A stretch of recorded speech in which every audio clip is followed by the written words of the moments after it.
Eh bien, pour commencer notre exploration d'aujourd'hui, on va imaginer un instant un immense bâtiment qui serait soudainement ravagé par les flammes. Ah ouais, le bon gros scénario catastrophe d'entrée de jeu. Ouais, voilà. L'alarme incendie hurle à s'en percer les tympans, il y a une fumée super âcre dans les couloirs, bref, la panique totale devrait régner. Mais au lieu de fuir ou de sauter par la fenêtre, les personnes à l'intérieur s'assoient calmement, boivent leur café et survivent à la destruction de l'édifice. C'est sûr que dit comme ça, c'est un comportement totalement contre-intuitif. Complètement absurde même. Et pourtant, c'est très exactement le tour de magie biologique que réalise en ce moment même une minuscule bactérie à l'intérieur de nos intestins. Et je suis vraiment ravie de plonger là-dedans avec toi aujourd'hui parce que cette étude décrypte comment ce micro-organisme agit comme un incroyable bouclier. Bah, je suis ravi d'en parler aussi, surtout que l'objectif des chercheurs ici, c'était pas juste de lancer une vague recommandation sur les probiotiques. Ils ont vraiment voulu comprendre le mécanisme de la desquamation des cellules épithéliales. Attends, c'est quoi exactement la desquamation ici, justement? En gros, c'est la perte des cellules de la paroi intestinale. Ils voulaient prouver concrètement, vraiment au niveau moléculaire, comment certaines bactéries arrivent à bloquer la destruction de nos tissus en pleine tempête inflammatoire. D'accord. Alors pour ceux qui ne visualisent pas forcément très bien le champ de bataille, le plus simple, c'est d'imaginer la paroi de nos intestins, donc l'épithélium, comme le grand mur d'enceinte massif d'une forteresse. C'est une super analogie. C'est un mur qui a un rôle double et très délicat. D'un côté, il doit laisser entrer les bons nutriments, et de l'autre, il doit bloquer les milliards de bactéries et les toxines à l'extérieur. Et ce mur, il s'entretient en permanence, non? De vieilles cellules meurent via l'apoptose, elles tombent et hop, de nouvelles cellules prennent la place. Une brique est retirée, une autre est posée. Ouais, c'est le cycle naturel, ça. Le problème, c'est quand une inflammation très sévère vient frapper ce mur. Ça perturbe complètement le cycle de remplacement. Du coup, au lieu d'une brique de temps en temps, c'est tout le mur qui s'effondre. Bah, c'est ça. La perte devient excessive. Des pans entiers tombent en même temps, ça crée des brèches, de minuscules trous dans la barrière, et c'est exactement ce qu'on observe dans les maladies inflammatoires de l'intestin. Genre la maladie de Crohn ou la rectocolite. Voilà. Et pour comprendre comment arrêter ça, les scientifiques ont d'abord recréé le phénomène en laboratoire sur des souris. Ils ont utilisé une toxine bactérienne ultra puissante qu'on appelle le LPS. Bon, décortiquons tout ça. On injecte ce fameux LPS à des souris. Le système immunitaire, il réagit comment face à cette attaque-là? Bah, les sentinelles du système immunitaire, donc les macrophages, ils détectent le LPS et ils paniquent. Ils déclenchent une alerte générale en libérant en masse une molécule, le TNF-alpha. Ah, c'est notre fameuse alarme incendie. Exactement. Et ce signal est tellement violent qu'il ordonne carrément aux cellules épithéliales, les briques du mur, de s'autodétruire pour essayer de circonscrire l'infection, ce qui provoque des ulcères inévitables. Le mur s'effondre parce que l'alarme pousse les briques au suicide. C'est fou. Face à ça, on aurait tendance à vouloir juste éteindre l'alarme avec des médicaments. Ouais, c'est le réflexe classique, mais l'étude s'est tournée vers un allié inattendu, la bactérie Bifidobacterium breve, et plus précisément la souche UCC 2003. Il me semble que c'est une bactérie qu'on trouve très tôt chez les nourrissons, c'est ça? Tout à fait, c'est un des tout premiers organismes à coloniser le tube digestif après la naissance. Et d'un point de vue évolutif, c'est brillant. Une bactérie qui vit en symbiose avec nous a tout intérêt à protéger son habitat. Si l'intestin s'effondre, elle perd sa maison. Ah oui, vu comme ça, l'hypothèse est super logique. Mais comment l'équipe a pu vérifier que cette baie brève consolide vraiment la forteresse?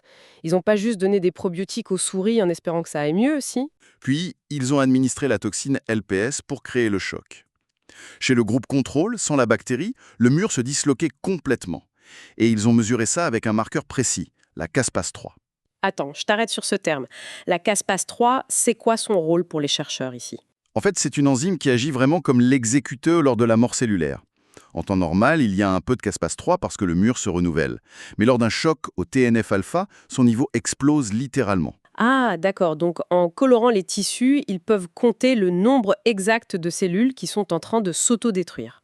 Et alors chez les souris qui avaient reçu la bactérie B. brève, le taux de cellules positiles à caspase-3 chute de manière spectaculaire. L'hémorragie cellulaire s'arrête net. La barrière reste intacte. Ce qui est fascinant ici, c'est que la première idée des chercheurs, c'était de se dire que la bactérie avait peut-être modifié tout le microbiome pour calmer l'inflammation. Ah, genre elle aurait fait le ménage et chassé d'autres bactéries pour amener la paix. C'était l'idée. Ils ont fait un séquençage génétique de l'ARN 16S pour cartographier toutes les espèces. Mais en fait, la communauté bactérienne globale est restée presque inchangée. B-Brev agit de manière ultra directe. Donc le mur tient bon grâce à une seule bactérie, mais logiquement, ça soulève un énorme paradoxe.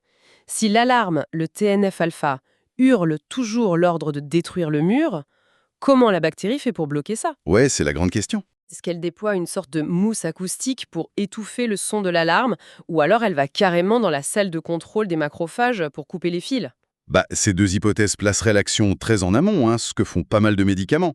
Mais l'équipe a mesuré le TNF-alpha et les macrophages. Et surprise, le taux de TNF-alpha n'a pas baissé d'un iota.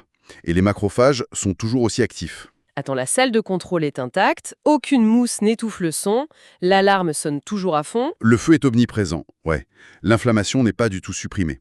Et c'est crucial parce qu'on a besoin d'inflammation pour combattre les vraies infections.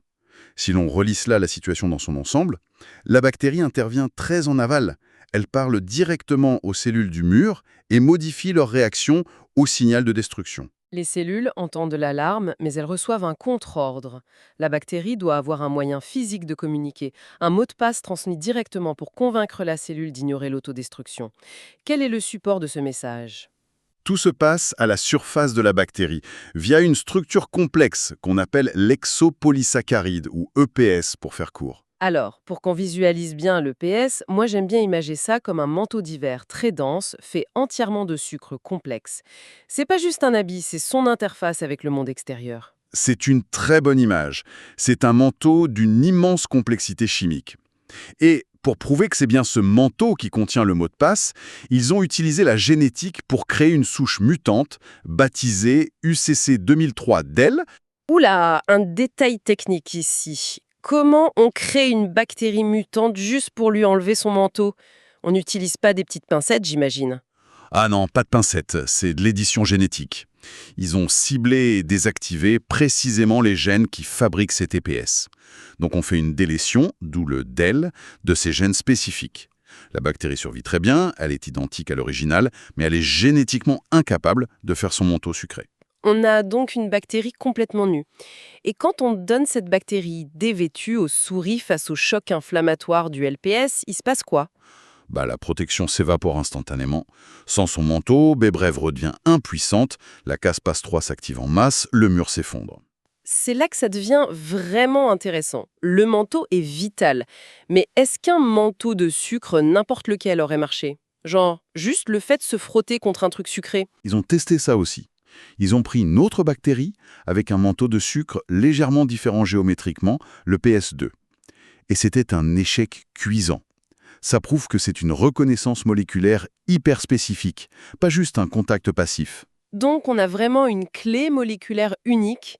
Et s'il y a une clé, il doit y avoir une serrure du côté de nos cellules humaines pour lire ce mot de passe complexe, non? Exactement. Et la serrure, elle implique une machinerie avec une protéine adaptatrice qui s'appelle MyD88. Sur nos cellules intestinales, il y a des antennes, les récepteurs TLR2, qui scannent l'environnement. Quand le bon signal touche l'antenne, MyD88, qui est juste en dessous à l'intérieur, relaie le message. La bactérie touche l'antenne avec son manteau et MyD88 crie le mot de passe à l'intérieur de la cellule.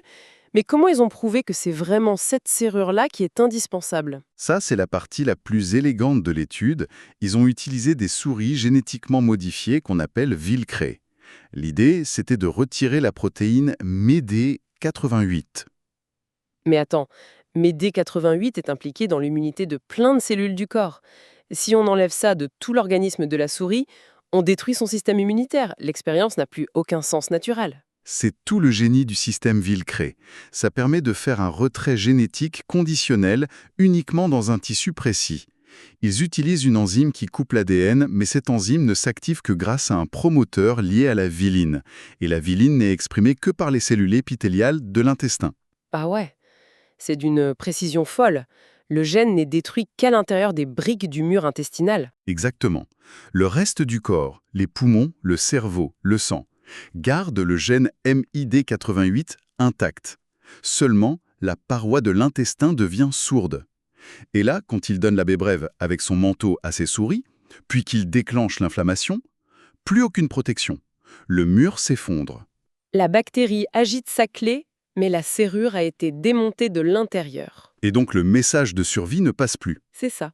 Le contact entre l'EPS et le récepteur couplé à MID88 déclenche normalement des signaux qui réduisent carrément l'expression des gènes commandant l'apoptose, comme le gène FAS.